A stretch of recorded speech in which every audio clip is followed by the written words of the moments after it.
رسول اللہ صلی اللہ علیہ وسلم نے ارشاد فرمایا الحمدللہ الذی جعل امرہ الی الوسوسہ، یہ اس اللہ کا شکر اور اس کی حمد ہے کہ اس نے شیطان کا معاملہ وسوسے تک محدود رکھا ہے۔ یہ شیطان کے وسوسے ہوتے ہیں، یہ خیالات شیطان کی طرف سے ہوتے ہیں، اور اللہ کا شکر کہ اس نے شیطان کا سارا معاملہ وسوسے تک رکھا اور وساوس سے اس کو آگے نہیں بڑھنے دیا، اور پھر اللہ تعالیٰ نے ان وساوس کے مقابلے میں شریعت دی، دین عطا فرمایا، آیات بینات بھیجی۔ اب یہ آیت کریمہ جو اتری سورہ بقرہ کی، جو آخری رکوع میں، کہ دل میں جو خیال آئے ظاہر کرو یا نہ کرو، اللہ نے حساب لینا، اس پر صحابہ پریشان ہو گئے، نبی علیہ السلام کی خدمت میں حاضر ہو گئے اور آ کر عرض کیا کہ اس آیت میں کمر توڑ دی، اللہ تعالیٰ نے جہاد کا حکم دیا، ہم نے گلے کٹوا دیے، روزوں کا، نمازوں کا تو ہم نے فرائض کیا نفل ادا کیے، روزے فرضی بھی رکھے، نفلی بھی رکھے، مال خرچ کرنے کا حکم دیا، ہم نے کھڑے کھڑے بے تحاشا مال خرچ کر دیا، لیکن اس پر کیسے عمل ہو؟ جو دل کے خیالات اور دل کے وساوس ہیں، ان پر کیسے عمل ہو؟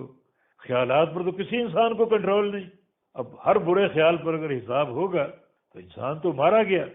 کیا مخرج اور کیا نجات کا راستہ اس کے لیے؟ تو رسول اللہ صلی اللہ علیہ وسلم نے صحابہ کو تسلی دی کہ تم ایمان لے آؤ، میرے ساتھ بنی اسرائیل والا معاملہ مت کرو، جنہوں نے موسیٰ علیہ السلام کی بات سن کر کہا سمعنا وعصینا، ہم نے سنا اور ہم نے نافرمانی کی، تم سمعنا واطعنا کہہ دو کہ یا اللہ تیرا فرمان ہم نے سن لیا اور قبول کر لیا، اطاعت کر لی، اور پھر تم معاملہ اللہ کے سپرد کر دو۔ اللہ رب العزت دلوں کے احوال کو جانتا ہے، اپنے بندوں کی کمزوریوں کو جانتا ہے، چنانچہ صحابہ کا امتحان لینا تھا، صحابہ کامیاب ہو گئے، سمعنا واطعنا، رب تعالی نے جو فرما دیا ہم نے سن لیا اور سن کر قبول کر لیا۔ چنانچہ فوراً اللہ تعالیٰ کی دوسری وحی آ گئی، لا یکلف اللہ نفسا الا وسعها، اللہ تعالیٰ کسی نفس کو، کسی انسان کو اس کی طاقت سے بڑھ کر تکلیف نہیں دیتا، یعنی یہ بات بندے کی طاقت سے باہر ہے، اور اللہ رب العزت طاقت سے بڑھ کر کسی بندے کو تکلیف نہیں دیتا، اور یہ معاملہ بندے کی طاقت سے باہر ہے۔ چنانچہ اللہ رب العزت نے یہ حکم اٹھا لیا کہ اللہ تعالیٰ کسی انسان کو اس کی طاقت سے بڑھ کر تکلیف نہیں دیتا، صرف صحابہ کرام کی استقامت کا، ان کے جذبہ اطاعت کا،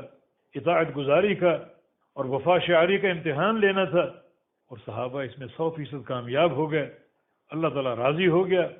اس سخت حکم کو اللہ نے اٹھا لیا، اور غالباً نبی علیہ السلام کی حدیث اسی استقامت کا صلہ ہے، عظیم و شان صلہ، کہ اب جو بندے کے دل میں خیال آتے ہیں،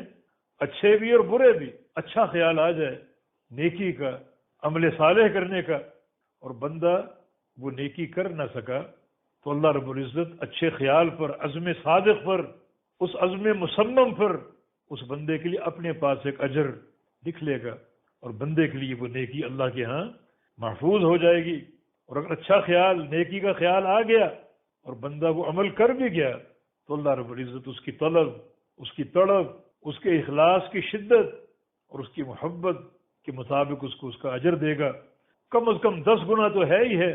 اس سے بھی زیادہ اللہ چاہے تو 50 گنا دے دے، 70 گنا دے دے، 700 گنا دے دے، اور چاہے تو اس سے بھی زیادہ بڑھا دے، اس کے ہاں اجر و ثواب کی کوئی کمی نہیں، درجات کی کوئی کمی نہیں، اور نعمتوں کی کوئی کمی نہیں۔ اور پھر اگر بندے کے دل میں برائی کا خیال آ جائے اور برائی کر نہ سکا، تو اللہ رب العزت برائی نہ کرنے پر، بشرطے کہ برائی نہ کرنا اللہ تعالیٰ کے خوف کی بنا پر ہو،